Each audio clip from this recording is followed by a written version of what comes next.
করতাম না করতাম কিছু বলার নেই কেউ, কিন্তু এখন বিয়ে হয়েছে, শ্বশুরবাড়ি, তোমার বাবা মায়ের দেখাশোনা করতে হয়, সংসার সামলাতে হয়, তোমার আমার উপর বিশ্বাস রাখতে হবে, ঠিক আছে? বিশ্বাস তো রাখি তোমার উপরে, রাখি বলে তো বিদেশ চলে আসলাম।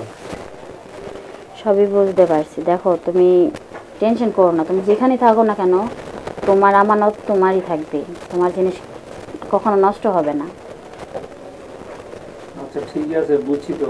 তো সবই ঠিক আছে না? হ্যাঁ সবই ঠিক আছে, শুধু একটা জিনিসই ঠিক নেই, সেটা আবার কি? আমার মনটা ঠিক নেই। সেটা তোমার মনে আবার কি হয়েছে? আমার মনে একটা জিনিসই চাই, সেটা হলো শুধু তুমি, তুমি আসলেই আমি ভরপুর। কিন্তু বললাম যে ছুটিতে আসবো, আসার পরে যা আছে মনে করে দিয়েছো। তুমি আজকে 5টা বছর ধরে ওখানে গিয়ে আছো, আর তাছাড়া আমিও বাসায় বেশিরভাগ সময় একাই থাকি, ঠিক আছে?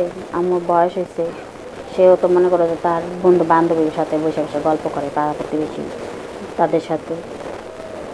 তুমি নাই, যদি আমাদের একটা বেবি থাকতো আজকে, তাহলে তো আমার ওপরেই থাকতো না, ঠিক আছে? তবে টেনশন নিও না, এবার দিয়ে বেবি একটা দিয়ে দেবো আমি। হুম, আচ্ছা ঠিক আছে, তুমি সাবধানে থাকবা, নিজে দিকে খেয়াল রাখবা, ঠিক আছে? হ্যাঁ খেয়াল তো রাখবোই। হুম। আমি তোমার জন্য কি আনবো বলো তো? আমার জন্য কি আনবা? হুম, আমার জন্য যে জিনিসটা আনবো এটা অনেক দামি, কি জিনিস বলো? আমার শুধু ওই জিনিসটাই চাই। আরে ওইটা তো আছে, তাছাড়া কি আনবা বলার সঙ্গে চলে আসবো, এই যে ঈদে তো চলে আসবো ছুটিতে।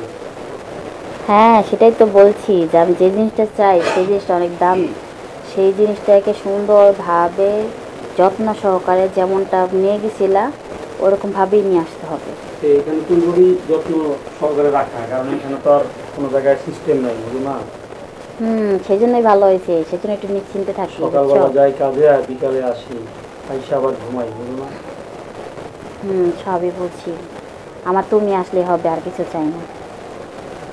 আচ্ছা ঠিক আছে তাহলে, এখন রাখি, আমি আবার একটু ফ্রেশ হয়ে পরে ফোন দিচ্ছি। আচ্ছা ঠিক আছে, রাখি, বাই। আচ্ছা ঠিক আছে, বাই।